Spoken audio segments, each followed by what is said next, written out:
want us, didn't want me actually for the movie. He had written a beautiful movie.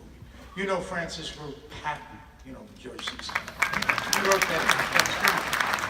He was a great director and a great writer, and it was a great script. The script was wonderful. It was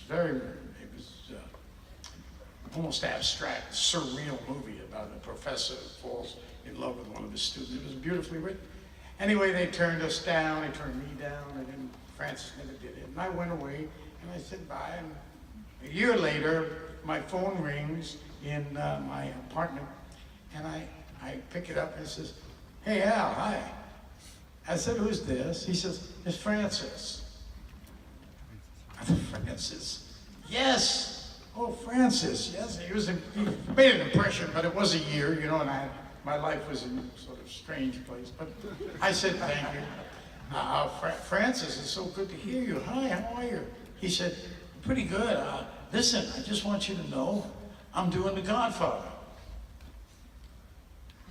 And I said, "What's the matter with him?"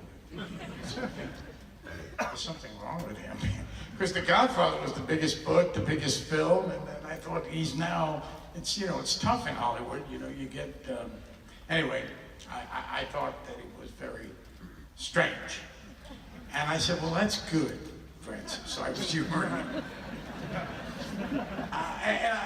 And I said, "Fine, I think that's great. Wow." He says, "Yes." He said, "It is." And I had read the book. I said, "It's a great book. You know, it's really very entertaining."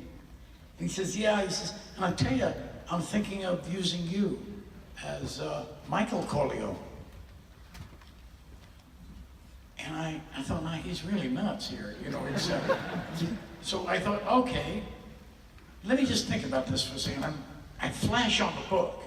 And right away I'm thinking, as an actor does, you know, I thought, gee, it's not a good role. And Sonny is the part I can play, you know, it's got meat in it that you could really get out there and, you know, do what Jimmy does, and try to do it anyway. And there I was, on the phone with him thinking, I don't think I can do Michael, you know. And he said, "Michael, it's you." I didn't say that, I just said, "Wow, that's really, you know," I almost said strange, but I didn't. Anyway, that was it, and I hung up the phone and I thought, well, this is either a dream or a joke or whatever it is, but sure enough, it was real. And then started that whole, you know, trial and of them not wanting me and Francis wanting me. What it really was is that, you know, Bob Evans is quite a tall, good-looking guy, and and originally he wanted Brian O'Neill or Redford, and don't laugh because there are blonde Sicilians. Sicilians are famously blonde because they were under the French were there for 200 years, so there are blonde, blue-eyed Sicilians. But I finally realized is that, you know, Bob wanted someone who looked like him to play Michael, and I wanted someone who looked like me. Oh, I see. Well, when I was thinner, you know, and I thought, Yeah, we could be related. But I was very, I just want to say this, when a director wants you for a part, you're lucky, you know, I mean, it's really something. It's like somebody who likes you. You don't know why they like you, but they just like you. So you're sort of like them, right? I mean, that's something. He likes me so much, I don't know, I like him, yeah. So he wanted me so much, I thought, well, maybe I can play this role or something. And I labored over that, but the studio didn't want me, as we've been through before, yet, and then they didn't want me after they had hired me. Did I say that? And while we were filming, Francis was, you know, concerned. Again, I was new to films. I didn't know what to do quite, but I had a sense of this character because I would think about it all the time. It was in me. I was living on 90th and Broadway, and I walked to the Village and back every day. Well, that's not a big thing, but I did it. And I did it thinking about this role, just trying to figure out where could I go with it, you know, and finally, I didn't quite know. I had some idea. Of course, I was unable to articulate it to Francis at the time. I just didn't have as you can tell, I mean, it's not easy for me to talk. But you'll get used to it. But in any event, I came and I started filming, and it was dizzying, you know, the whole thing. Diane and I in that wedding thing. I mean, we got so loaded after that wedding scene.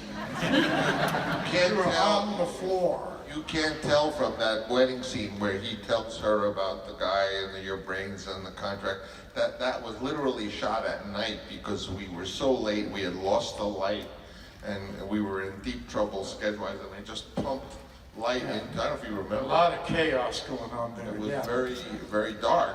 But we were theater actors. We were not used to film, and I think that was the whole thing had a kind of surreal feeling to it. We got back and we started drinking. We were just talking about where do we go from here? You know, we're gone. It's over. This is the worst film ever made. We know nothing about it. So there it is, and we're going along, and I come back in. I don't ask. Nobody talks to me, and only Francis would talk to me. But the great guy for me on this picture was Al Ruddy. For some reason, Al would always come up to me during the shooting and come up to me and say, "Hey kid, come here. Pacino, listen to me. You're gonna be great. You're gonna be great in this picture. You're great."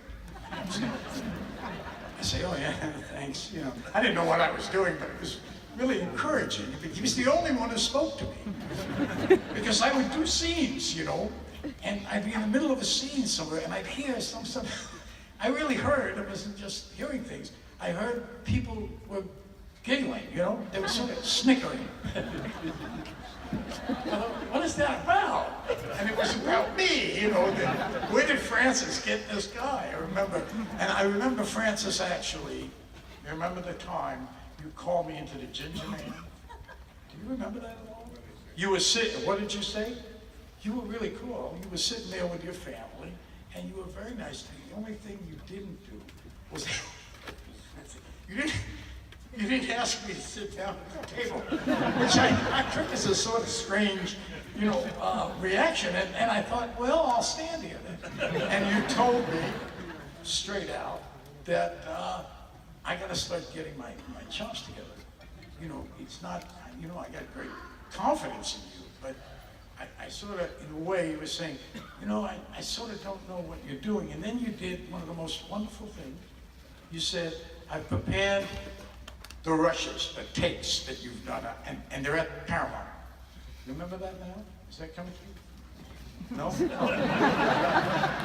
Maybe you'll dream about it again tonight or something. But there I was, looking at... Show you the stuff. Yeah, you just showed me the stuff. I mean, that was amazing. He said, take a look at what you're doing.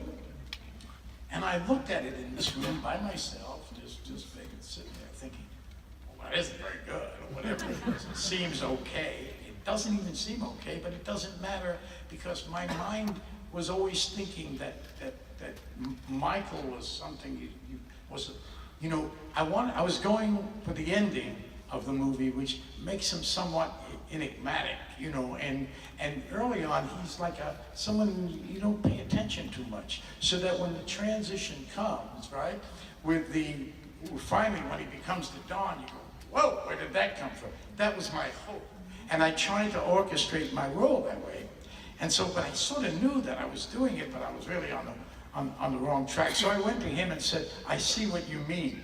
I see what you mean, because I didn't know what else to say to him. So I said, I see what you mean. And then he did what is the most brilliant thing anybody could do. He actually changed the schedule. He took the Sollozzo scene where Michael shoots the Sollozzo and the captain, and he put it up front. It wasn't scheduled for that day. And so because the studio was done with me, I was gone. And he showed him the Sollozzo scene, and they kept me. Wow.